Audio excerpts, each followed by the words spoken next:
All right, welcome everybody.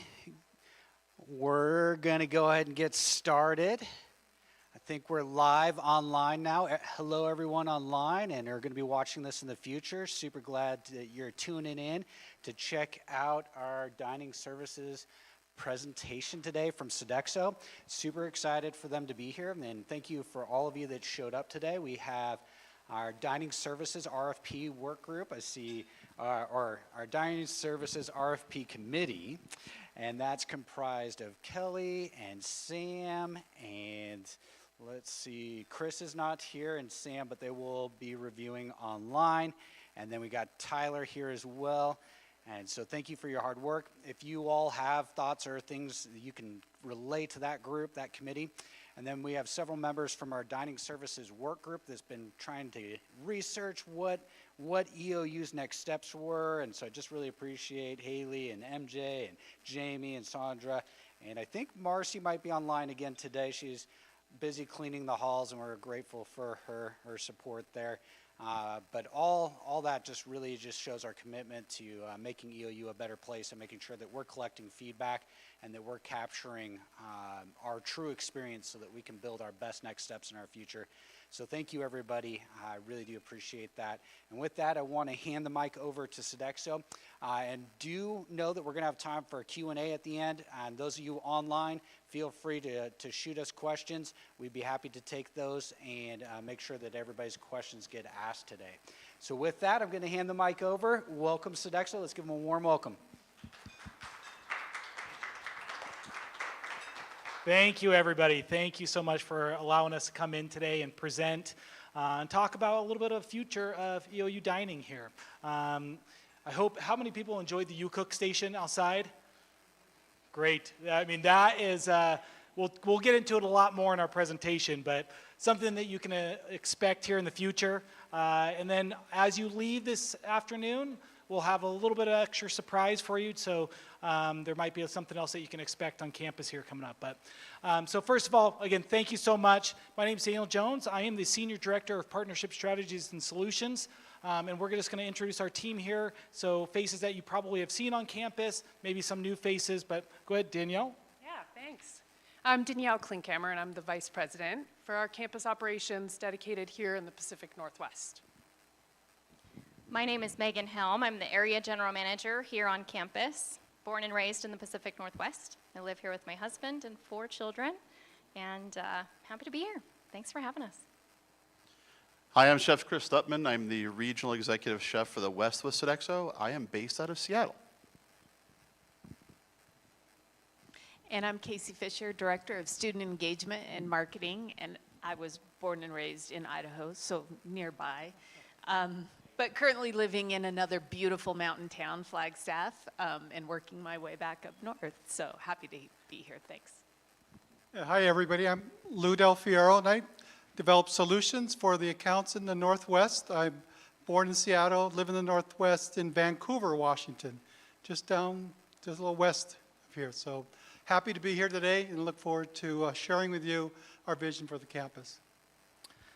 Thanks, everybody. So I think the general theme that you can see here, and again, I don't think I introduced where I'm from. I'm also from Spokane, Washington. So while a large organization, we are regionally based, which means we can create a lot of different opportunities with our partnerships here at Eastern Oregon University. So today we're going to go through quite a few different agenda items that we just want to touch on and create and paint a vision of what you can expect. So we're going to be talking about a little bit of our partnership and our resident dining and retail, and what new is coming there. Then we're going to go into our catering and marketing, and then a little bit about our meal plans.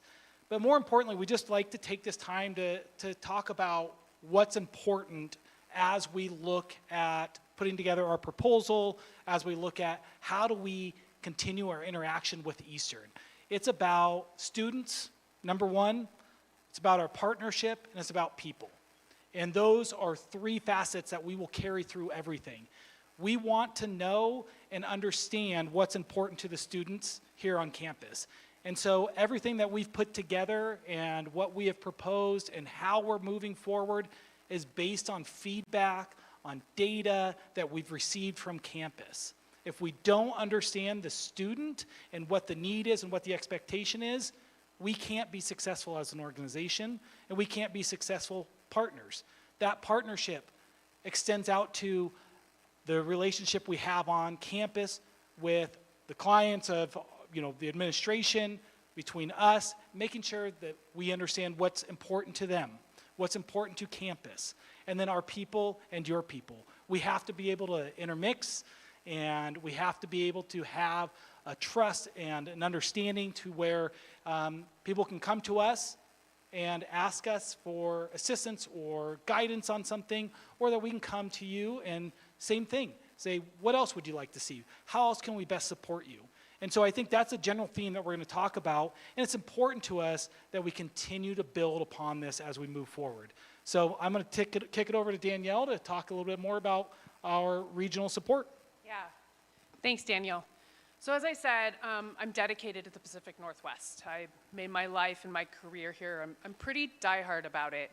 And you'll see my team as well, right? They're just all based here. We have 7 campuses in Oregon, and we've got 6 others in my group that are right nearby, just at the base of the Blue Mountains. And you'll see team members from there that come to campus all the time to help out. That's part of what you get with us is it's really a network of campuses and passionate teams that help each other out, that care a lot. So when there's a large event on campus, you call on us and a chef comes. You'll see folks that are here today cooking and helping and serving, right? They come from those campuses. And, one of the reasons that I live in the Pacific Northwest, and I would believe that most of the people in this community do and make their life here, and students that would come from somewhere else would come to Eastern, is about the connection to the outdoors. It's just something personally I'm really passionate about. And it adds another dimension, a dimension to life and a dimension to learning. And so, when I'm out there doing those activities and you go on a hike or an expedition with somebody, you have a partner and you go through some tough stuff together. Usually, that's kind of what makes it good, is it's challenging and it makes it better. And with that, you grow together. And that's where we're at with EOU. We've been on some adventures together and some hard years. The last couple were hard for a lot of people. And we've learned together. And then when that partner asks you next time to go and maybe come up with the route plan or the trails and what you're going to do, you know more about what is going to bring a better experience to them because you've done it together. So today when you hear from the team, I think you're going to hear a lot of that. We've listened to the campus.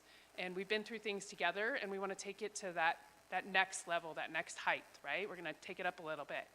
So there's some information about where we're at here, specifically in Oregon. I hope you guys will stick around, and we can talk more about it if you're interested. One of the joys of my job is getting to impact the communities we serve in. And so, with our roles here and serving on a campus, we can help the economy. I mean, we do. We put an amount towards a local spend that we track, and we're really proud of that. We create jobs here in the campus and the community for students part-time or for our staff full-time, and we create career paths for them. So I have on my own team folks that started here at Eastern Oregon that grew in their role and developed and moved on, and now they've got another career with us somewhere else. They mostly have stuck in the Pacific Northwest. So I hope, again, you'll stick around. We can talk more about this. And so a little bit more background on us as a company, because you're asked to share. You'll see here, this is, behind the scenes. We're a big organization, but it doesn't feel that way. I mean, everyone who's up here, I talk to them pretty much every day. From our CEO to the subject matter experts, some that are here in the room. They're people I can reach out to help support the team. And our team here on site can reach out to them, right? They're there. But we're all here for the people at your campus that make it happen every day, right? From the person who cleans the dishes behind the scenes to the prepping the vegetables, for a fresh meal. So I'd like to talk a little bit more about our team that's here and nearby. And Megan here oversees our Inland Northwest group. So pass it over to her. Yeah, thanks, Danielle. So as Danielle shared, we have a robust support team available to us. We also have a great local support team, right? those faces that you see on campus that aren't necessarily the day-to-day, right, that's here on campus. So you'll see some familiar faces up here. You just saw Chef Christopher Garr out front with the U-Cook station. So he's on campus quite a bit doing training, doing menu changes or menu finessing, making sure that our team has the tools and resources that they need. Casey Fisher, our communications manager. We're so happy that she's here. Dawn Garrison, a lot of you have gotten to know Dawn. So he's supporting the day-to-day, and he's also acting as a transition manager for us, and then myself here on campus. So some of you might know that we're going through a general manager transition, right? Current general manager is moving to be a little bit closer to family. And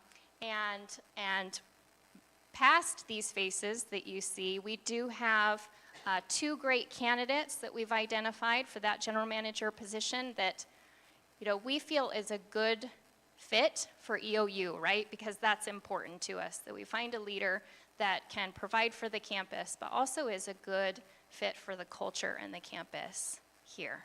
So excited to share that and excited to bring that forward. As we transition this general manager in, you'll see Don Garrison on site. He'll be leading that transition with my support, make sure that that manager is used to campus really fast, gets to know all of you, and once again, has the tools that they need to be successful.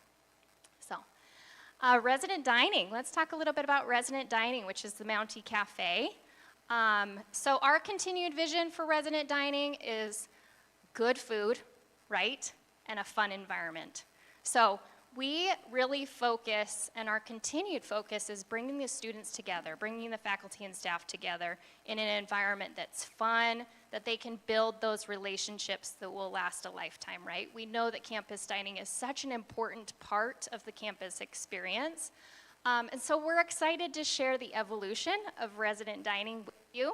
And we know a big part of that evolution is the food. So I'm going to pass it to Chef Chris Studman, and he's going to share what you can expect.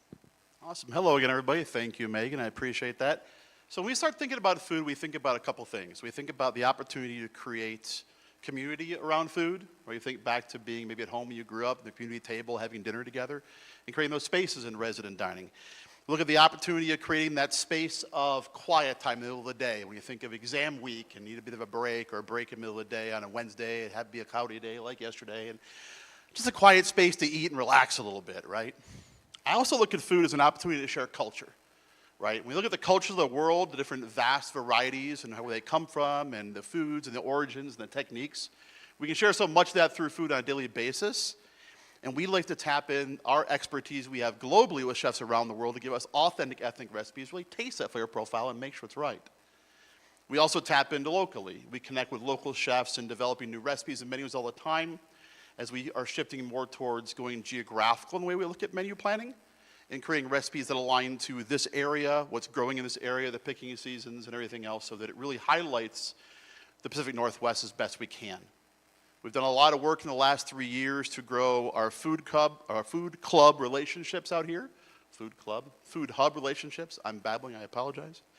Our nearest one is over in Walla Walla. We've started tapping into Walla Walla onions, other products come this direction, and other products around Oregon and Washington. We're working with a couple hatcheries around here, both off the Snake River and Columbia River, as well as local ranches, really to highlight the best of what the Pacific Northwest has to offer and bring those great products in. But we need to be very cautious how we use those products. So we use our integrated menu management system to forecast all of our menu planning so that we are reducing waste at the very beginning as much as possible to pay respect to those ingredients. And starting in 2022, we launched Lean Path, where we're actually tracking all of our production and waste. And I'm proud to say that since that day in 2022 in the fall, we've dropped our overall waste by 56% on campus. So a lot of these digital systems are helping us pay respect to those ingredients and manage those properly as we create this great community for you. We've heard a few bullet points around creating community and space here on campus that we want to make sure we address as we go into this. So the autonomy and the opportunity of everyone to have a great dining experience in an equitable way, whether they are living plant-based, wanting to go vegan, wanting to eat healthy, are living with a dietary need or an allergen, we have built-in layers to support everyone as they come to dining. And we'll talk a little bit more of that as we go into our platforms. We have ideas for you. So when we start talking about dining, one of the big things we always hear is variety. And variety can be described many different ways in food, right? If we walk into a dining space today and we see 10 things, well, that's variety today, but if I saw 10 things tomorrow, it's not variety anymore. So variety could be seen in today, the future, it could be a month from now, it could be the rest of the year and how we change and evolve. So you look at your offer today, we look at a large variety of things here and more things we're going to add in. We're going to offer more than what you're going to see on day one and have those things up our sleeve ready to go ahead and change out throughout the year. So whether you're coming into an acre platform like Savory, which is our comfort food platform, maybe getting some mac and cheese, fried chicken, and a bit of green beans and a biscuit that make me happy every day. Or if you want a great sandwich, we'll rotate things with different deli options, as well as bringing global flavor profiles and different things. Or you just want a good burger, well, we'll make that too. Variety is the key in how we do that. We have a number of retail concepts we've edited down to work within resident dining as well, to do this restaurant-style collection menu throughout the year, that we can evolve with that great feedback from students and campus community, as Danielle said, and evolve as we go forward together as a partner. But the one thing we're most excited about, which all of you mostly tasted a minute ago, is the U-Cook Station. So the U-Cook Kitchen, we beta tested this in Oregon this year. We started this out back in fall, started some ideas on it, evolved a little bit in spring, got great feedback, enough that we're actually investing in launching our first one in Oregon in fall, all based on student feedback. Now the opportunity you saw today was creating a stir fry, but the goal in this is to create multiple dishes at a time, so we have a variety of things you can go ahead and build your own meal, and we'll teach you that and create that engagement. We'll teach culinary techniques, as well as maybe do a pop-up and maybe teach pad thai one day, right? We know that students are coming to campus wanting to cook and learn more about food today, and they ever have. Their lived experience in dining, looking at the Food Network, Pinterest, everything out there around food, people know more today than ever. Let's embrace that, teach students how to cook when they're on campus, and now we're feeding them for life. And I feel good about that. So we have an exciting video to show you here, some locations that have already taken on the U-Cook Kitchen, to see what it looks like in person.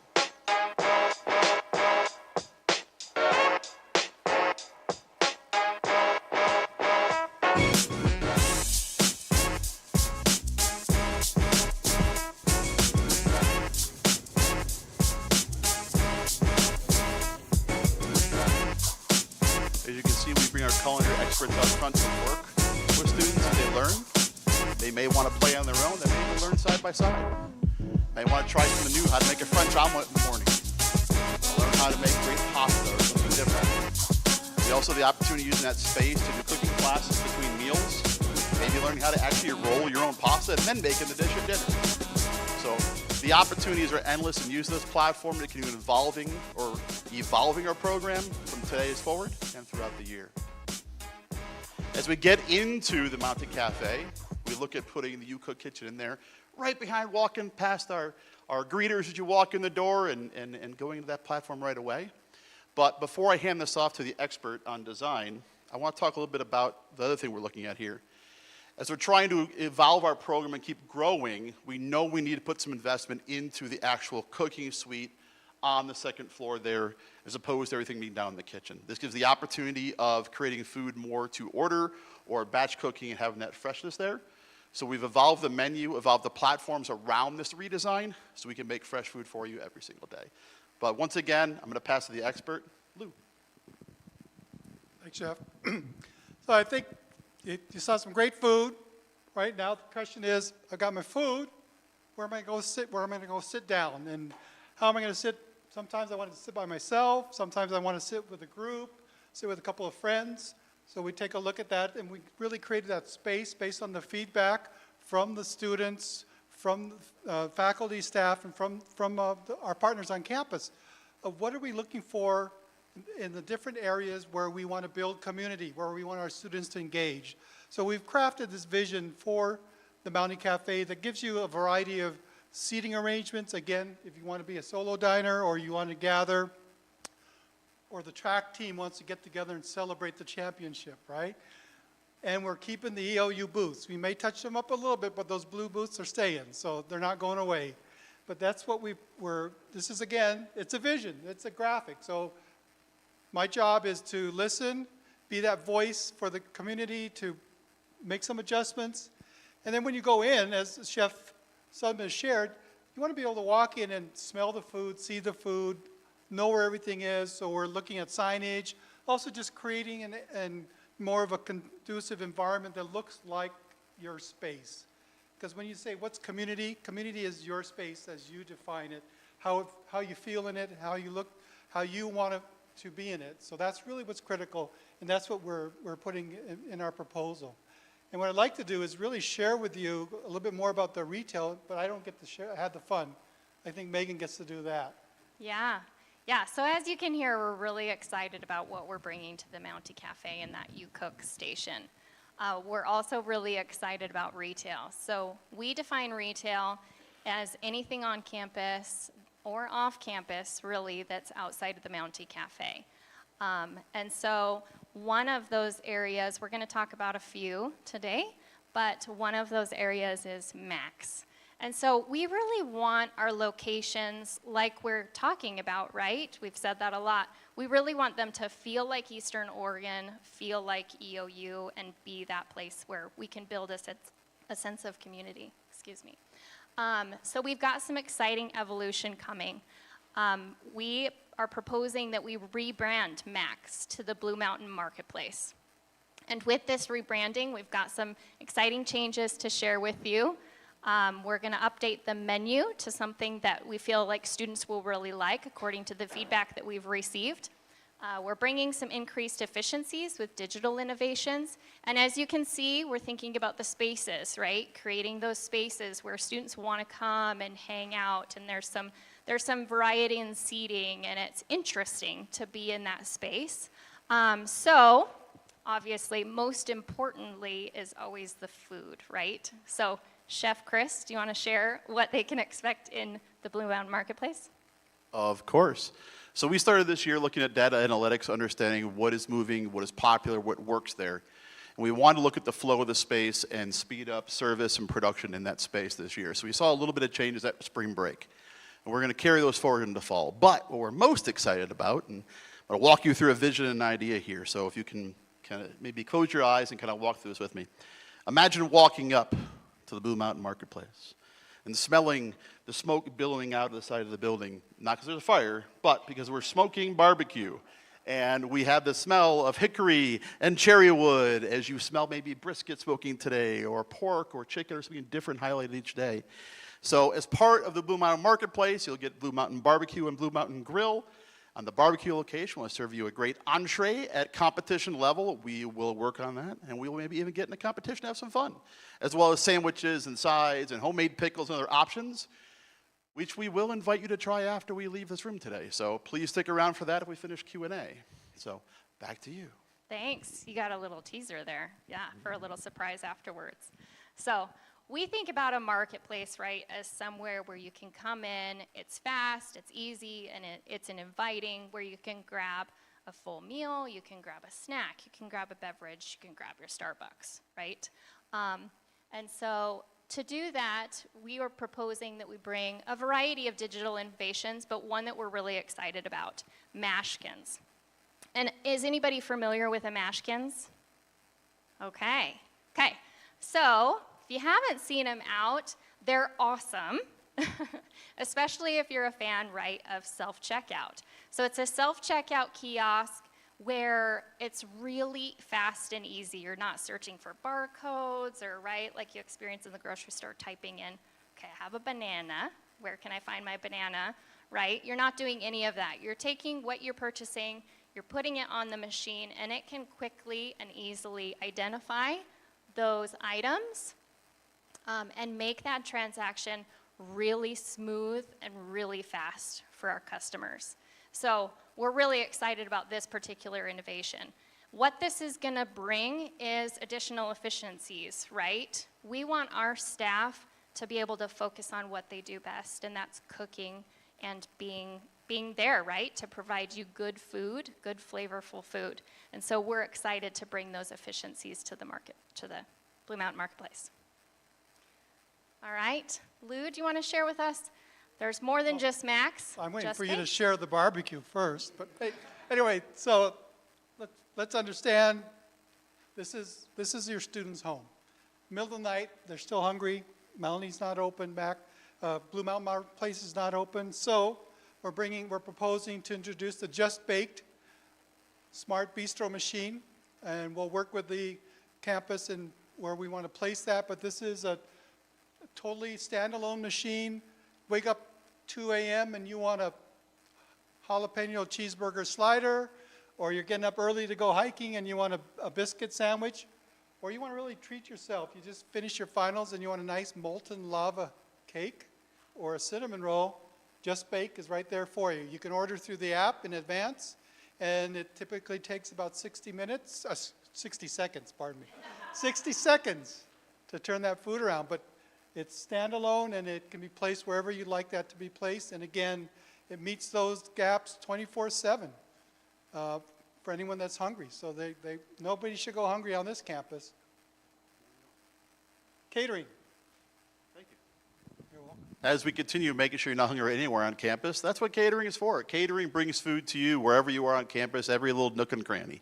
So whether we're in a room like this and we're doing some beverages, whether we're outside doing a barbecue, or we're in a meeting room giving some boxed lunches, we have different levels of catering built into our standard flavors guide. You can go ahead and order online. You can call us. We can take care of that for you. But if you look for something special with events, feel free to go ahead and reach out to our team. We can set up a menu based on your budget, based on your style, based on what your clients need, and help you be successful at managing your events. One other thing we have today, but I want to make sure we highlight if you haven't seen it before, is Simply to Go catering.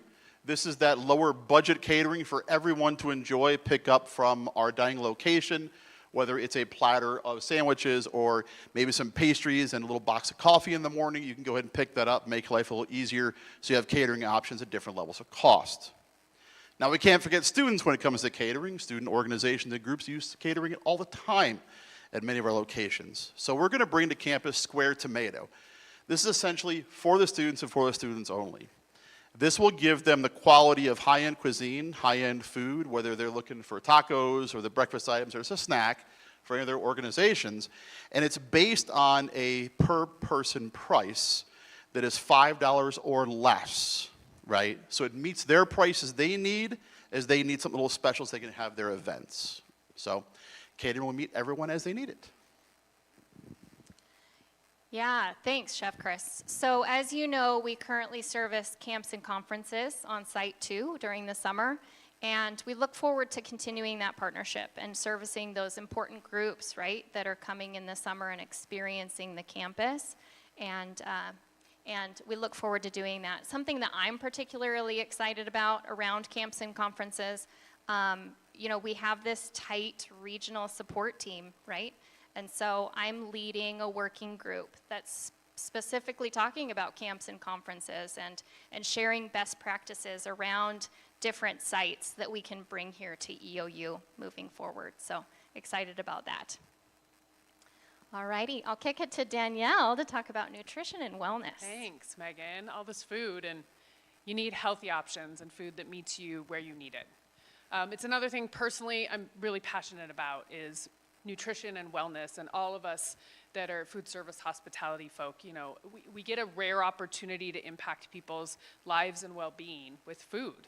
And it makes a big difference about how people feel and finding something that suits them and makes them included and feeling and belonging.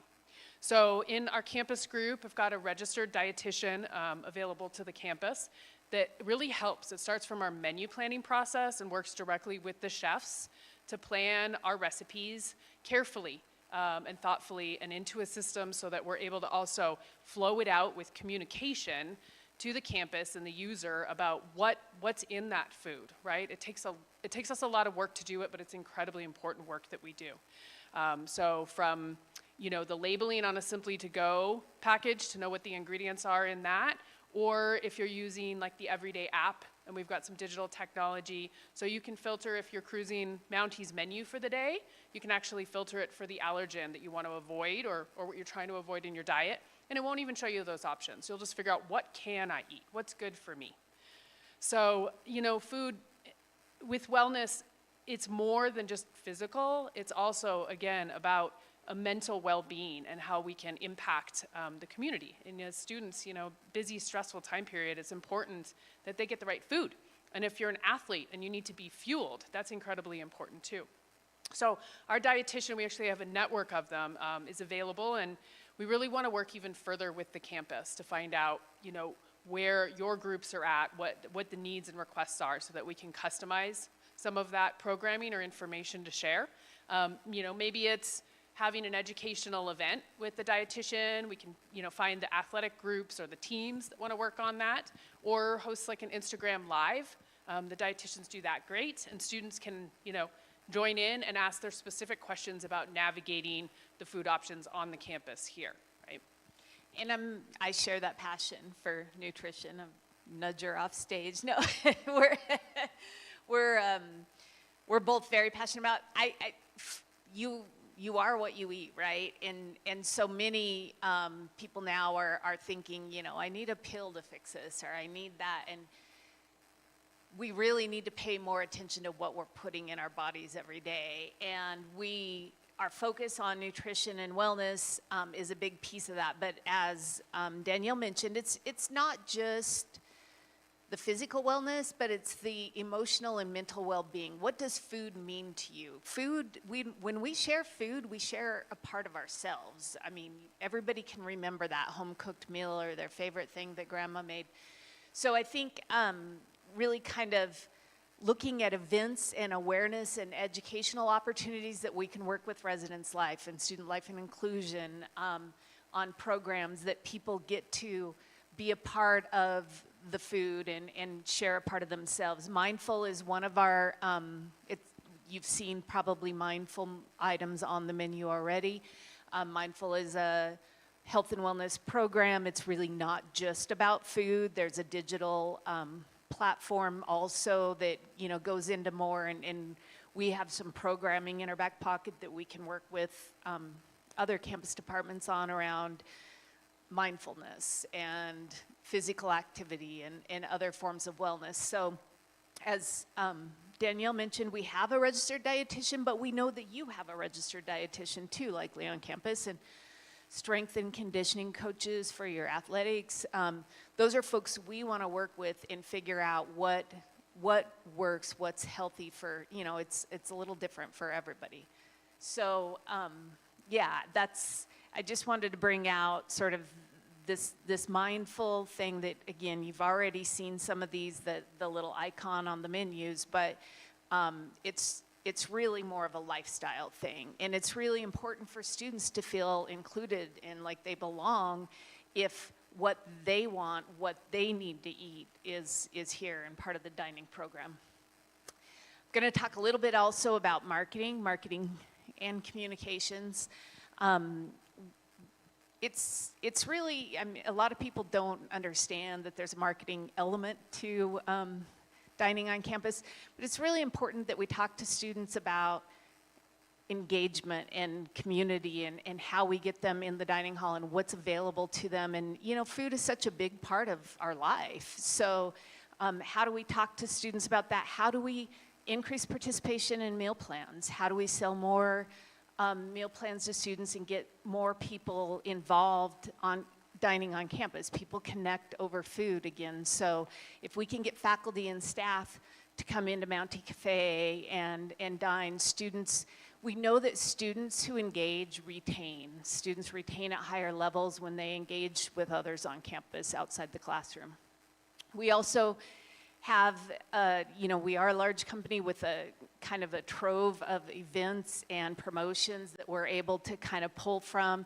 One of my favorites is the Now Boarding Passport to Delicious Destinations. So again, it's a chance, as Chef mentioned, to share other cultures, kind of, foods from other cultures. And, but we are able to take those promotions and customize them and pull out the ones that we want that fit here at Eastern Oregon. And I think we're doing a bit of that currently. Yeah. Yeah, so we do a lot on campus to engage with our students. If you were, right, visiting Max or Mounties this past year, you would have seen special limited time offers that we're running in both of those locations. You would have seen holiday dinners, right? If you were here for Christmas, saw a prime rib Christmas dinner, right? Valentine's Day.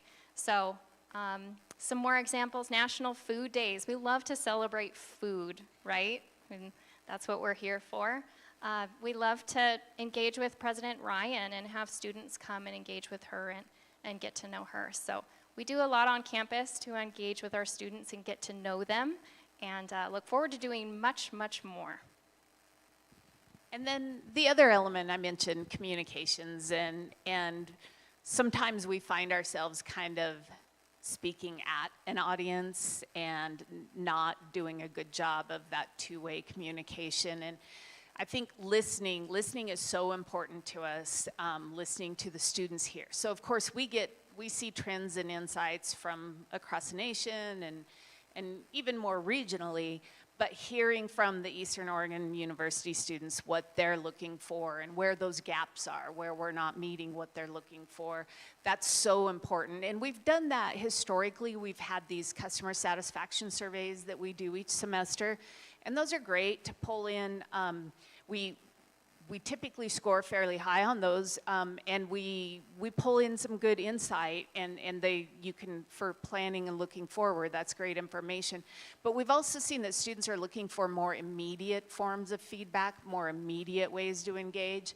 So this My DTEX program that we'd like to roll out in the fall, it's you have a QR code, and a student can snap a QR code, or faculty or staff, and text us basically their feedback right then and there. And it provides that ability to respond quickly and move on whatever the issue is and take care of it. So I think that's an element that students will enjoy. Another thing that I'm excited to roll out here on campus is the Student Culinary Council. That's where we get leaders from different areas on campus, student leaders. So Residence Life, maybe RHA, folks that are already involved in RHA, or the Associated Student Government, so Associated Students of Eastern Oregon University. That's a mouthful. But you know, there's folks that are already kind of in leadership roles, and they can come and bring us information from those different student groups. Athletics, there may be an athletics group, or health and wellness. On other campuses, I've seen student health advisory councils. So just depending on what's available and who we can engage, we pull those students in, and we meet once a month, and our chefs are part of that, our general manager's part of that, and we really hear, what are you looking for? And we use that group to help us kind of plan the future, to kind of look, what do we want? You know, maybe some of the bigger things. How do we make these things happen as we move forward? What's the future of dining on campus? So talking about moving forward and, you know, that partner asking us for what's the next adventure. That's part of what we've listened to as the campus being our partner. Came to us and asked us to rethink the meal plans, right? What are some other new, different options with meal plans that we would offer the students and the community? So first off, we want to support the EOU brand all the way through. I mean, you'll see it here. What attracts a student and has them decide to stay here when they come and visit if they're not from this area, right? They come to the Blue Mountains. So you'll see even in the naming and the themes that we wanted to kind of rework is like just to emulate this area. So the first group that you see there on the left, those are the all you care to eat meal plans. Basically what we have now with, you know, some thought and some analysis, and Lou will talk a little bit about that as to where we came up with those. And they usually provide the most value for a student and stretches the dollar the most because they get the most whole meals in them. They guarantee that they're getting a certain amount of whole meals, and whomever themselves or sponsor has got that meal plan for them. It ensures that they get those meals in Mounties, right? So they're pretty heavy with that. And then also with an amount of flex, so they've got that flexibility for things in between, the Blue Mountain Marketplace, getting that cup of coffee or a late night snack from the machine or something like that. And options for the rest of the community to get a great value as well and participate and have those different choices on campus. And then we have new versions. So this is, the DCB means a declining cash balance, and it's exactly that. It's a certain amount of value that's cash or points, so then the meal plan holder can spend that however they choose, right? So, and Lou, Lou helped design these meal plans, so I wanted him to mention a little bit about where it came from. It wasn't just made up. Sure. So really, when we looked at you hear a lot about data, analytics, feedback. And so when we took a look at your current set of plans, I really shared with the team that it's not broken. It's like maybe tweak it a little bit, rename it, because the students, they're telling us with the way they use the plans that they have a nice bucket of meals that they can use either at the Mountain Cafe or the soon-to-be Blue Mountain Marketplace, and they're doing a good job of that. We saw that probably about 30% of the meals are being redeemed downstairs. So I said, well, let's keep the bucket of meals on the all-you-can-eat plans, but then if they want to use a little flex, if they don't want to use a meal and just buy a cup of coffee or Starbucks, we kept those there on the all-you-can-eat. So I think we really saw that flexibility was being utilized by the students, so we highly recommended, let's stay with that, but let's take it a little bit more local with the communication, the marketing. And then again, voluntary, you've got a good community that's buying off campus, coming in. And this, again, you look at the meal plans, and when you look at a solution, you're looking at the whole picture. So now we're saying, okay, now we need to really rethink again the menus, and we need to rethink seating, because you're bringing a lot more people in. So that's really how we look at all this. Now, again, if you want ultimate flexibility, you can go with the DCB plans, but a lot of times I think parents like to see their students have and know that my student will be able to eat a meal versus I'm going to give them $1,700 and they can go drink lattes all semester or something. So I think you have a nice range. But again, I would share with you the data, and the students today are telling you, hey, we like our flexibility and we like the value in being able to use my meals, Mountain Cafe, or again, soon to be Blue Mountain Marketplace. So having food accessible to everybody, I mean, that's something we take incredibly seriously, is ensuring that everybody's getting a good meal in our communities and on our campuses. So it's something we're incredibly passionate about at Sodexo. We actually have an organization, it's our philanthropic arm, and it's dedicated to stopping hunger. Stop Hunger. And we do some amazing things around the world. I hope you'll check it out at some point. All of my locations and units all participate in this on their campus. Everybody has an activity that supports food insecurity and decreases it in the communities where we serve. Here at EOU in 2022, we started partnering with Swipe Out Hunger with the students, and it's been incredibly successful. So we donate swipes to start out and meals, and then we allow the meal plan holders to donate their swipes to then be provided for folks that are in need and just want to join in and have a meal. And so, for example, last year alone, we served 450 meals that way to folks that needed it. And again, something we look to do is, with the ability to feed people, is ensure everybody's included and can have a meal. So, well, we want to thank you guys for your time so far. Hopefully nobody has to leave, because we do have more fun outside. As we said, we've got a few more things to share. But we'd love to take your questions now. All right, what do we got as far as questions? Jamie's starting us off. Excellent. Well, let's So yeah, I will share with everyone else, but I do have several questions. So since we just talked about the meal plans, I'll start there. And is there a way for faculty or staff to sign up for those meal plans and then have them deducted through a payroll deduction throughout the year?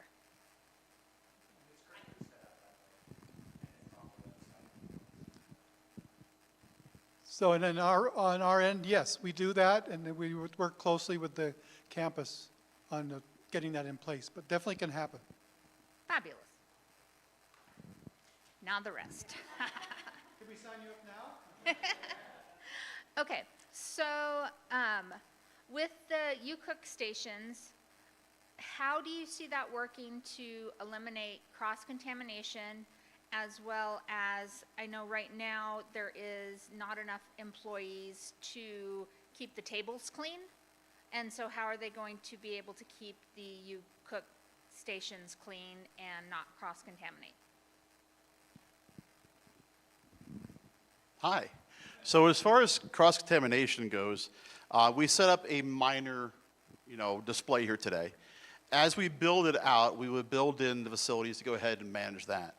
So that will include additional pans, additional utensils, everything else that get changed out throughout. Locations where we see a higher need for taking care of students with food allergies or other things, we've identified colored pans for gluten-free, vegan, vegetarian, so on and so forth, to eliminate both cross-contamination and cross-contact when it comes to allergens. We eliminate the concern of undercooked and raw food being consumed through cross-contamination by making sure proteins are cooked in advance so that we don't have to worry about that aspect as we're teaching. We might take a teaching moment with someone who's there actually over someone teaching through a steps, but on a day-to-day basis, it will be products that are cooked, they're finishing, and they're having. So not as worried about the cross-contamination on any raw food side, but more about when it comes to allergen with the cross-contact, and we'll change that by making sure the pans are changed out. We can do that. And we have the dish room there to go ahead and make sure they're washed and brought out. And we'll purchase those based on the average we've seen as far as the volume needed, and increase or decrease that throughout the year based on what we see as far as traction in the space. So then to follow up with that, will there be specific ingredients listed?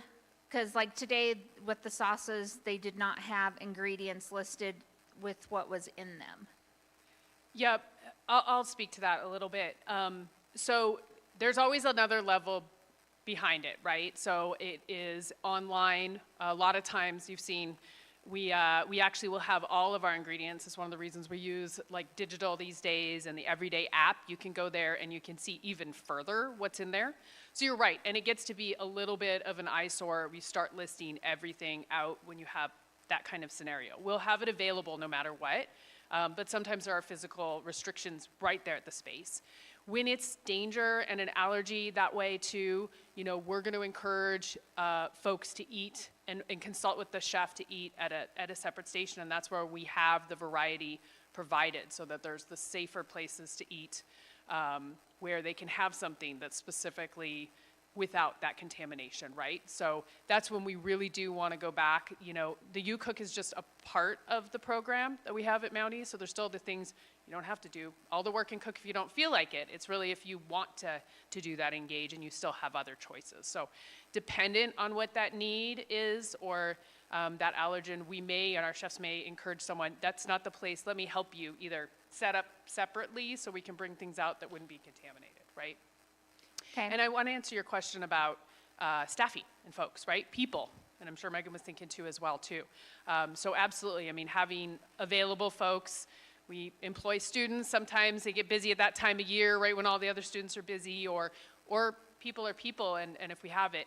The U-Cook does do pretty well with that, where we've beta tested it, in that one person be helping restock, but they're not actually doing all of the cooking because you're enjoying learning it and doing it yourself.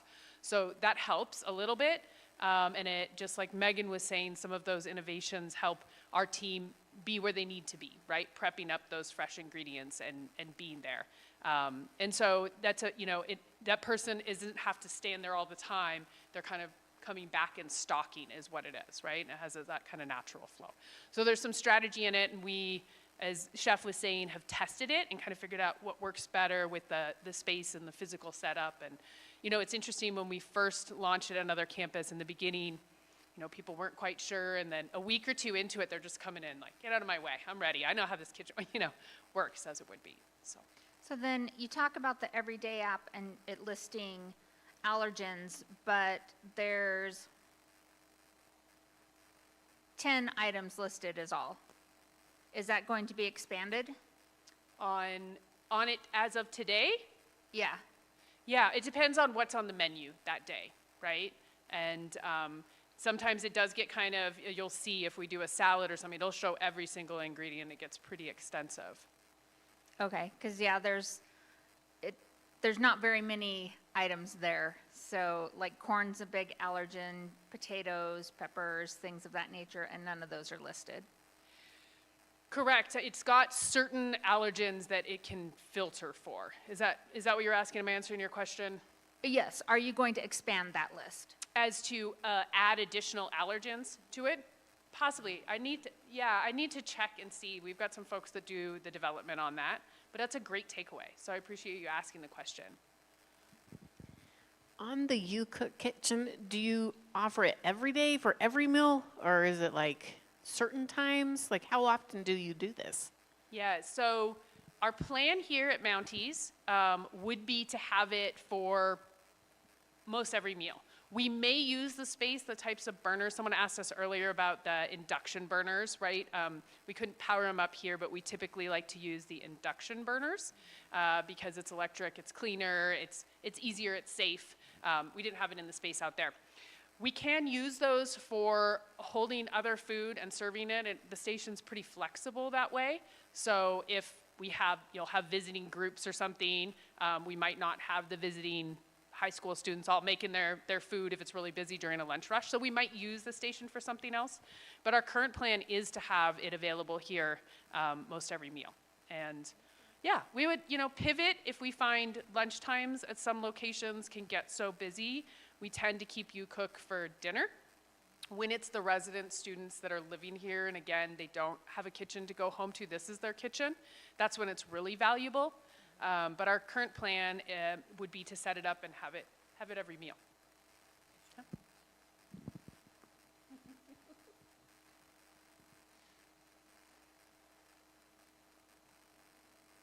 I was just looking for if I had another question, sorry.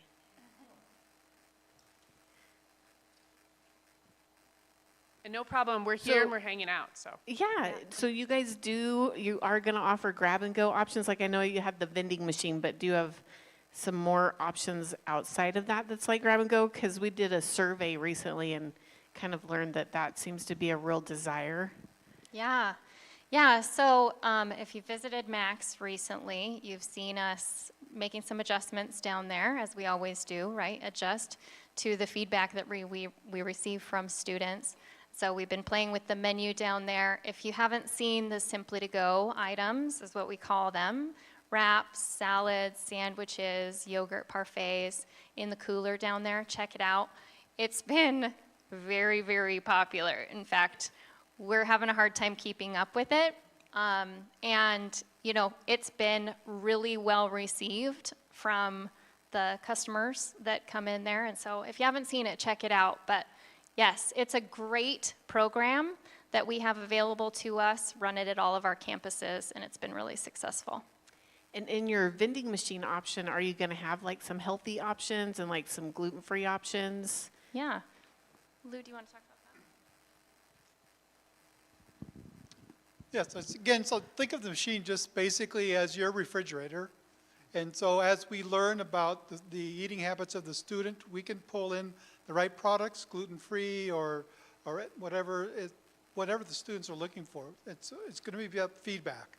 So think of that. This is your refrigerator, and give us the feedback. And then you guys will make adjustments based off of the feedback? Okay. Yep, and you can also be diverse. I mean, I talked a lot about sandwiches, but you can put pot stickers in there. You can do a lot of different things. And if this becomes popular, we can also expand and add more of a cold component with a different machine, too. Okay, perfect. And then I'm going to jump back in on Jamie's question on the Everyday app. I use it a lot, so I figured on that. But there are the allergens. There's like I'm bringing up dinner tonight, we have sweet and sour chicken. And they have the main allergens that are big that you worry about show up first. But if you go to view nutritional information and scroll down, it's got the full ingredients on that. So that is something that is currently available. It is part of the app. Where we run into problems with that is if like our Cisco order doesn't come in the right way and our menu has to switch last minute and they have to switch menu items around, that can be a little bit confusing for students. And so that's the only problem that we've had with that. But the students are using this. I don't know how well we want to use, but I do know that I've found ways to make that work. But I did want to pass that along there. All right, next question. I'm going to reach over here for you, bud. So I have a question about kind of the quality of the food. So I've been here for 4 years now. Coming in my freshman, sophomore year here, you know, breakfast burritos, stuff like that used to be to die for. You know, you come in, yeah, let's go get a breakfast burrito. I'm gonna get 2 of them. And same for most meals were pretty good. And now that I've had more meals here over this last year and talked to a lot of freshmen, yeah, I have not heard very good things. And I'm just curious about why we're seeing that decline in the quality and how good the meals really are. Well, I'll speak first, just broadly, but I definitely want our chef to talk about our strategies towards it. So there has been a pretty major evolution in our industry. We had a time period of a lot of shutdown. We didn't shut down everything here. We didn't have to. We worked through that. But as a whole, the industry saw a lot of that. And so we've had less of an infusion of the talent of people that were learning cooking and that quality during that time period. It's getting better, and we're really, really working hard. As you've met, like our chef Chris outside is just passionate about teaching, finding. You know, we're working with high schools and finding that talent in those folks and teaching it as well, because there were a couple years where people didn't get as much of that experience. So it's definitely impacted us. That's part of it, right? Evaluating the food quality and what's going to help us make better food is exactly what we're doing here. We acknowledge, right, there was a fall off, and part of it is the facility and needing to get things freshened up so that we can bring it up to that level. The supply chain, that was a very hard time period with food products. It's getting better, and it is much better again, that are kind of flowing through and coming back through. So it's a lot of dimensions and impact, but we recognize that as well. And it's really part of what this whole team is working on right now, is how can we just continue to improve, get it back there, but also bring in all of the new things that students are looking for, right? And the foods that they may be choosing. So, Chef, did you want to talk a little more about food? Always. Do I ever stop? So first, thank you. Thank you for bringing it up and bringing that to our attention, right? I know we've seen maybe some less survey results turn in this year. We don't necessarily have our hand on the pulse as much as we have in previous years, seeing those good results maybe you experienced 3 or 4 years ago. I'll tell you how we're looking at moving forward. So you met Chef Chris Gar. I have a team of 7 chefs like him that work with me, that support my area.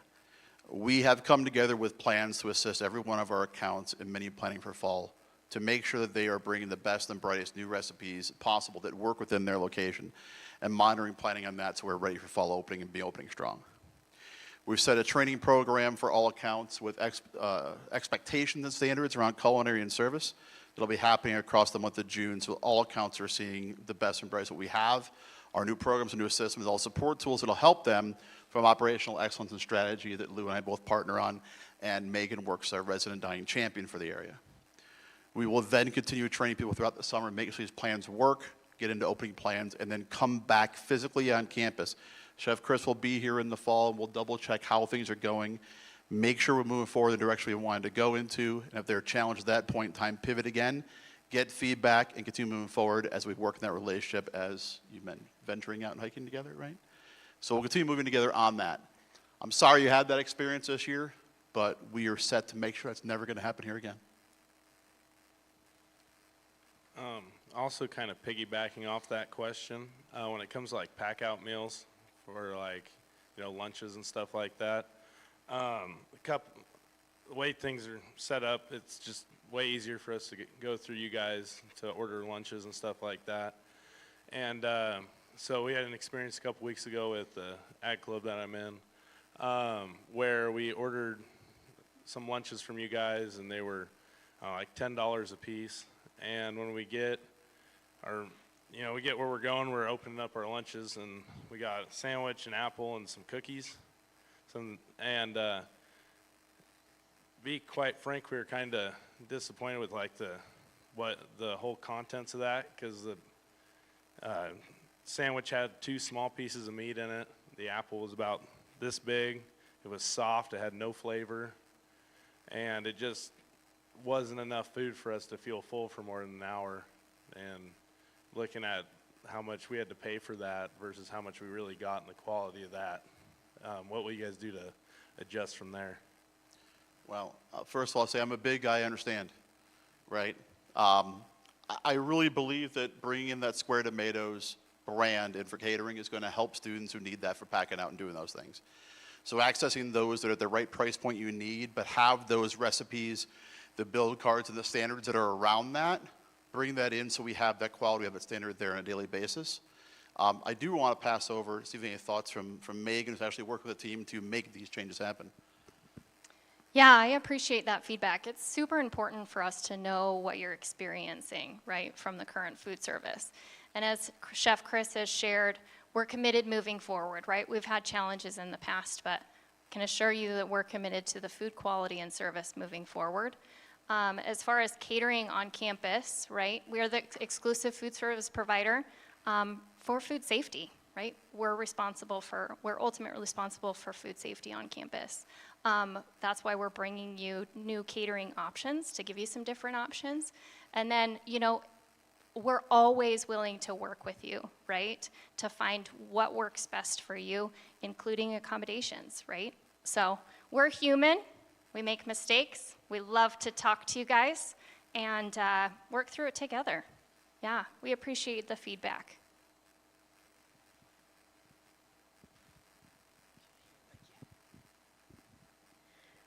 On the redesign, are you going to redesign the salad bar? Because it's very hard to reach when you're short like me. It's very hard to reach the back ingredients. I'm always like this, trying to get the stuff. So I saw in the picture it looked different. So I was just curious about that. Oh, definitely. So again, if you really think about what do I do, I'm your voice. So, we get feedback, and then we get data, we get analytics, we get opinions, we get experience. I'm going to raise my hand and say, well, listen, take a closer look at that. So what we propose are just, again, visions. We need your feedback from the campus, from the work group, whatever, say, okay, here's what it looks like.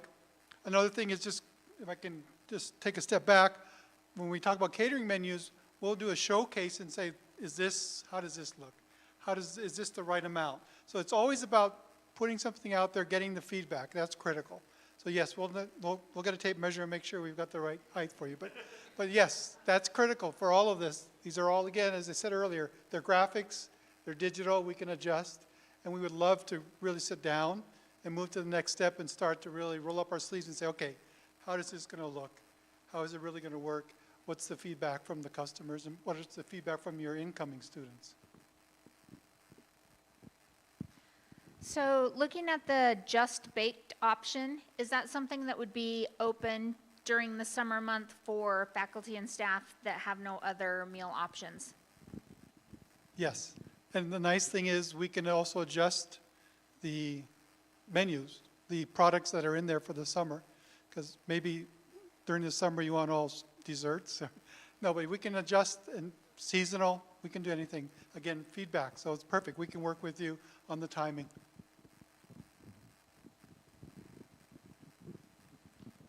All right, got you, Lisa. Mine's more staffing. I can say that for the past month I've worked with Don. He's your transition. Really enjoyed him. Super nice guy. Mine's more, so when you're training your general managers, do you train them to go out on the floor during lunch, breakfast, dinner, and actually, talk to a variety of people? How was your meal? Is there something we could be doing different? Do they get out there and do that? As far as, getting constant feedback if, a meal is bad, and then do you guys come around every so often, or are you guys done once you get a contract? Do you come back and Well, I just want to know if you guys come back and check on your general managers and make sure that, you know, everything's going smoothly. It's a good question. Yeah, a very fair question. So I'll answer it in pieces. So training our general managers, yes, we have a very robust onboarding program and training program for our general managers. We do food, so we call it menu, management essentials. So we send our general managers out to learn processes, systems, best practices, that sort of thing, right?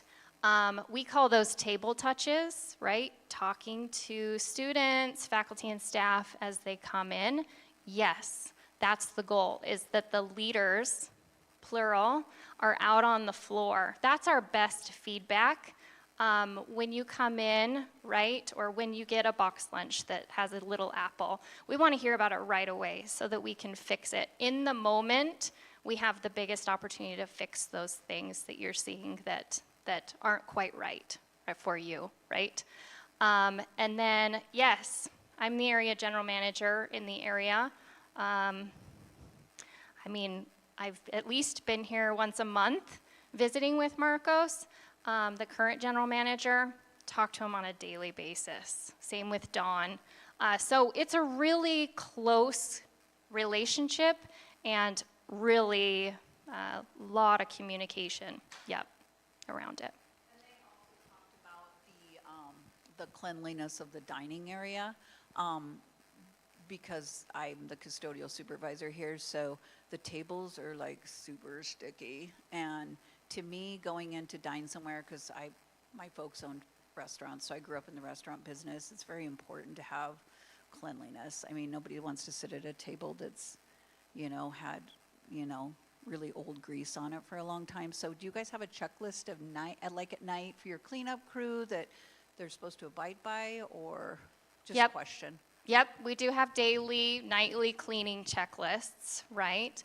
Once again, if you come in and there's a sticky table, let us know so that we can fix it right away. Casey shared a lot of good feedback options. If you're in a hurry and you can't give us that in-moment feedback, or you're uncomfortable doing that, right? Because sometimes it's uncomfortable. My D-Text is coming in the fall. Go to the website, give us, fill out a comment card, let us know so that we can fix it. And as we work through, what we're proposing, we're not just throwing stuff at the wall and hope it sticks, right? It's a larger campus strategy, and part of that is staffing, and making sure that we're fully staffed and we can provide an exceptional student experience.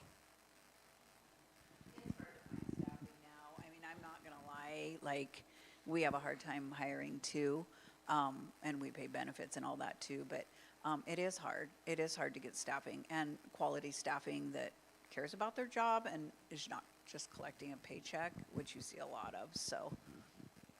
And just to go back on a question earlier you had about, is this team just going to disappear? We are a regional team for a reason. What we call everybody up here is a subject matter expert. And so these are the people that are expected to be supporting Eastern Oregon University. Again, we're majority all from the Pacific Northwest. So Chef Gar's down here, Megan's down here often. Anytime there's a transition, you're gonna get sick of Lou as we start going through all these renovations and looking at what we're gonna do here.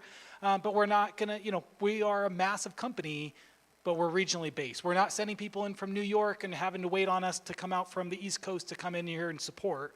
We're going to be here to support you on day one and continue that partnership. It's very important to us, yes. Okay, other questions out there? Okay, I'm coming back. I'm enjoying it.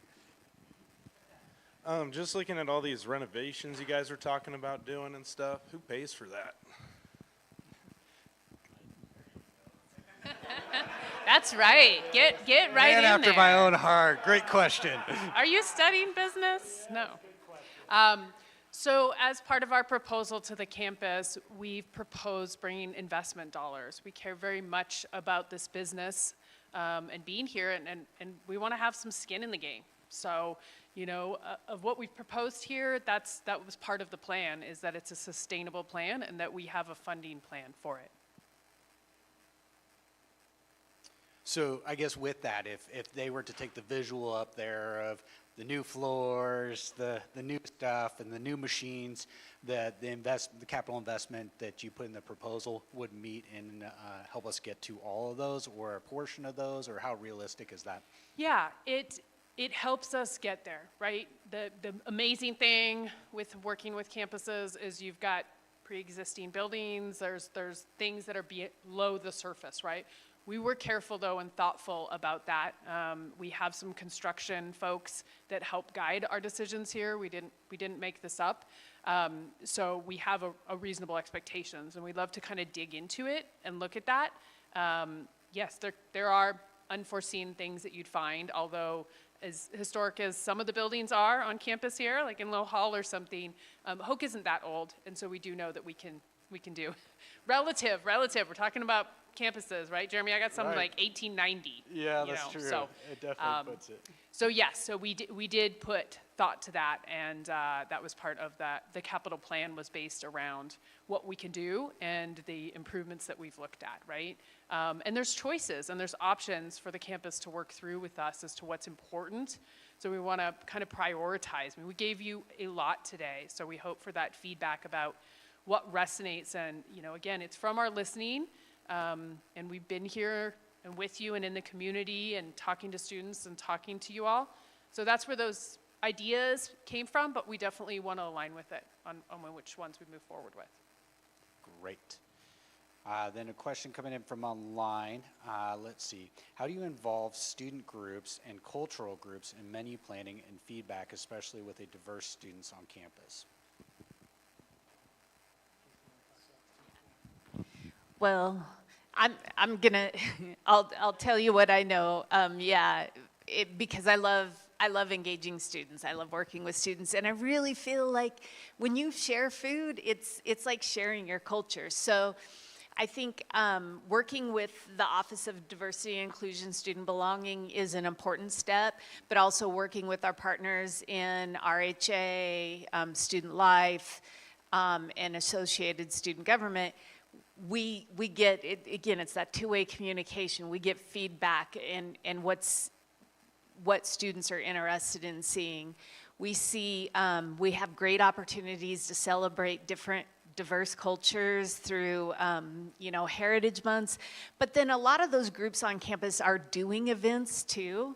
And so how do we partner with them to sort of bring that food forward approach and bring it in, into the mix? I know from a menu standpoint, you've got probably more to say then. I was going to say you knocked it out of the park, but I think beyond that, the other opportunity we have is to do tastings with students as we're trying to do things, whether it's for a cultural event. I know we've partnered with a number of student groups at many of our campuses where they want to do something and maybe they're questioning the authenticity of a group or food we can make. Happy to go ahead and sit down with them, plan a menu, do a tasting, even go out and try something somewhere else and make sure we can replicate it and bring it in. The positivity of, or the ability of the network that we have, we might have a chef in the area who knows what they're doing with that certain item. We had this happen to us recently out in Utah. We brought a chef in to go ahead and meet that cultural event of that need. And they came into that event because they were of that culture and it was more authentic. So we can address it in many different ways. If it's something we need to bring in based on the demographics of the campus and we want to change what our daily menu looks like, we can also look at that too, that feedback, and have those conversations.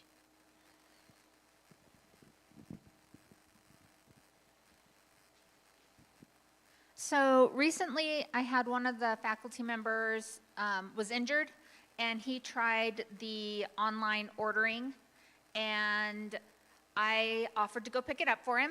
And having never experienced that, I asked the people, what's in the bag?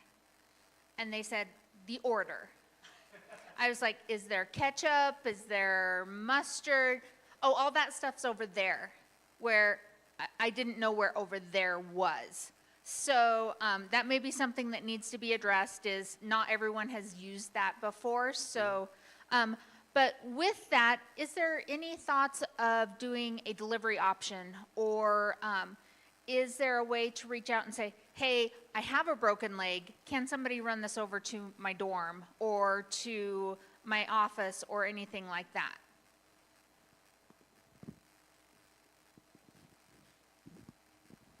Yeah, so I mean, you've heard it a million times, right? We love the feedback and we love to partner with you on what you're looking for on campus. If that's delivery, if delivery is important for you, let's work together to find a solution for delivery. Another solution that's coming in the fall that we haven't shared yet is a choose to reuse program. You've probably seen it on campus before.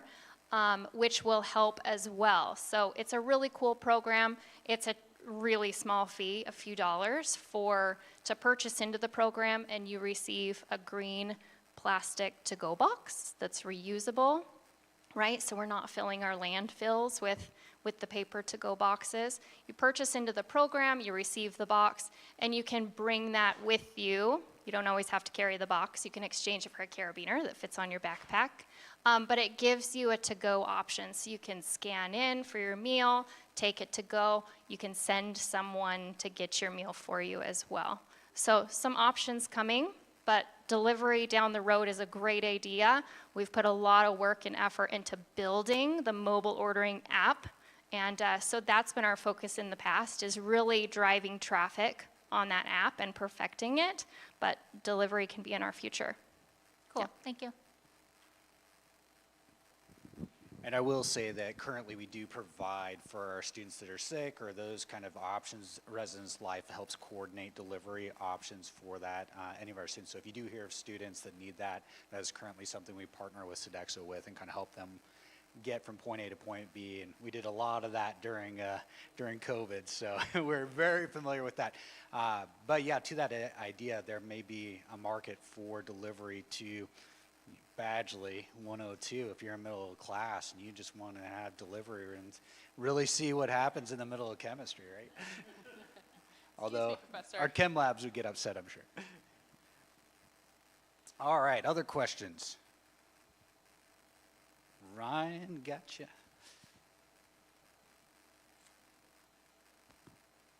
All righty, I've got a few different questions. First, if you end up coming back and getting this, will there be any adjustments or extensions made to the hours for either Mountie Cafe or for Max Grill or Blue Mountain Marketplace, whatever it may be by that time?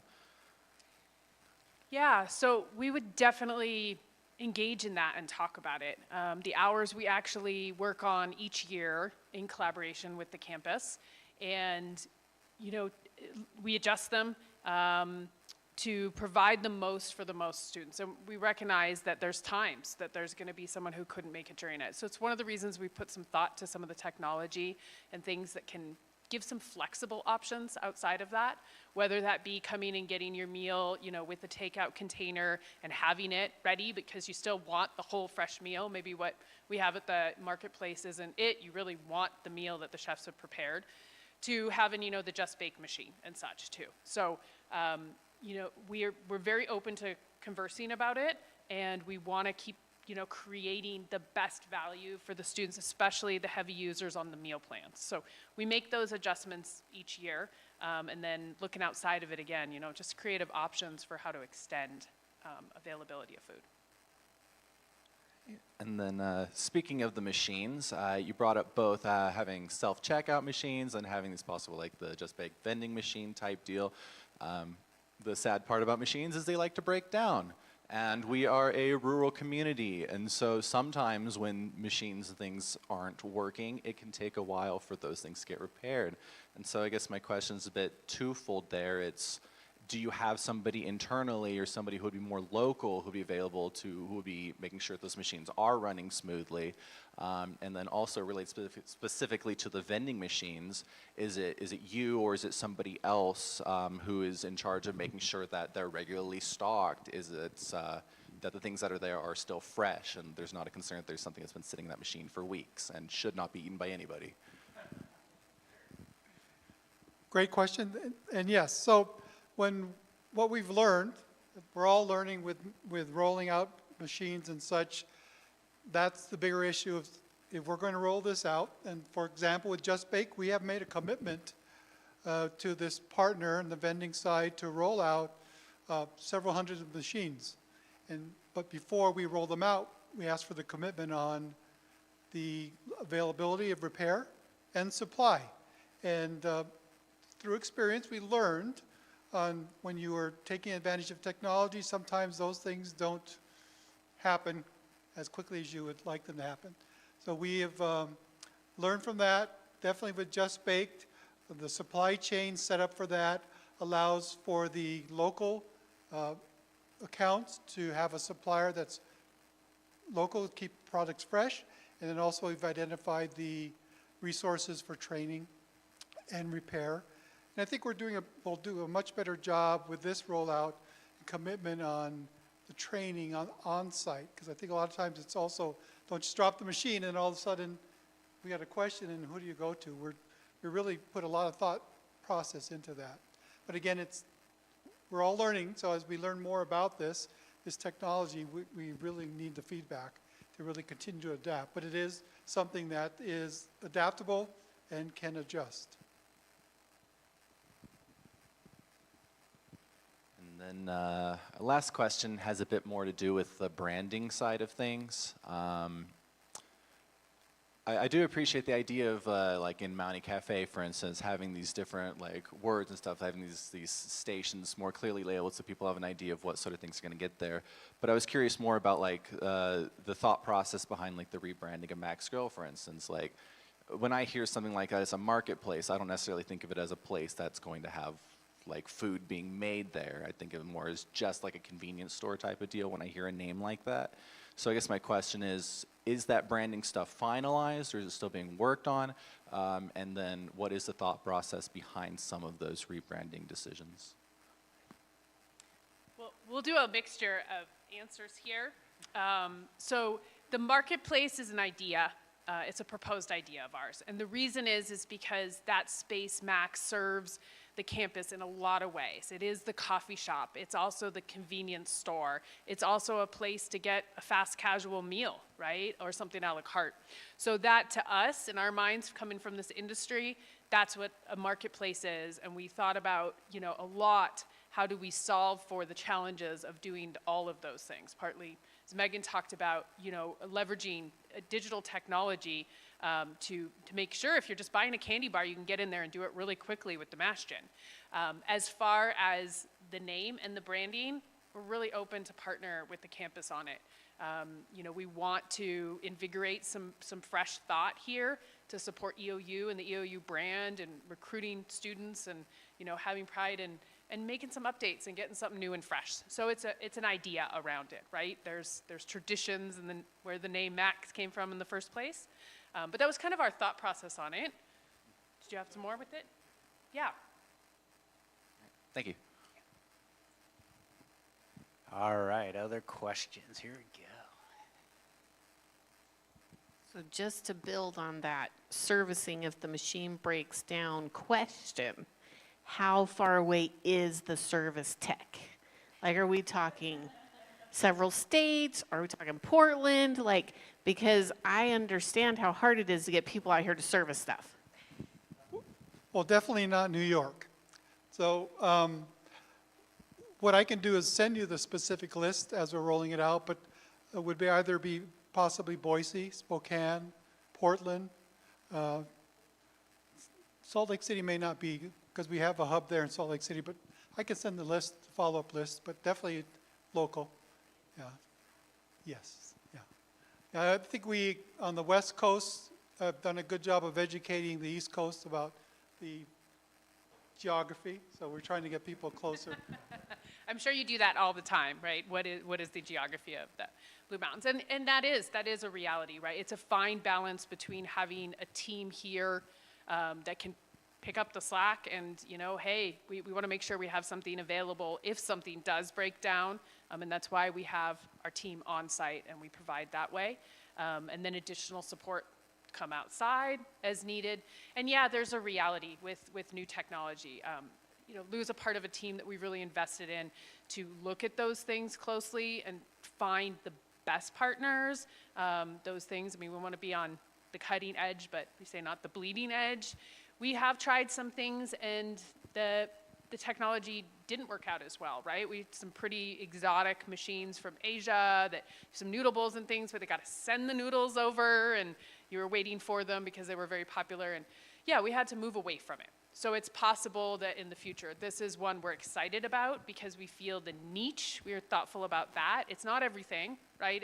That one's a hot machine.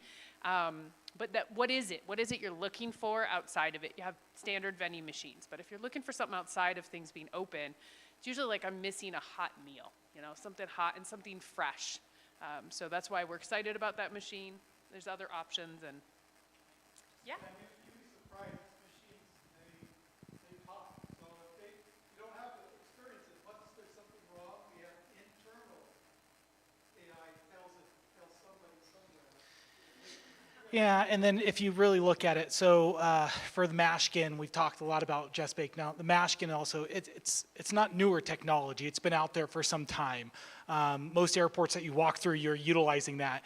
But when we were looking at Blue Mountain Marketplace, whether that's the name or not, but if we were, just for argument's sake right now, we were really trying to figure out, okay, well, what's another like campus, something that we've implemented this, how does that look? And so Western Colorado University in Gunnison is very remote, and they have a mashkin machine. Not only has it been very successful, they haven't had any major issues with it. Mashkin's really good about part of the introduction of it, and the setup that's all part of it. They come out, they make sure they get it up, set it up and running. It matches with our point of sale system. The employees know how to kind of troubleshoot it if there's any sort of issues, and they're really responsive to that. And then just on the fun side of it, I mean, they saw an 11% increase in revenue just by adding that one system into their marketplace. So very similar dynamic, similar student body and base and everything there, but also in a location that was a little bit more challenging to get to.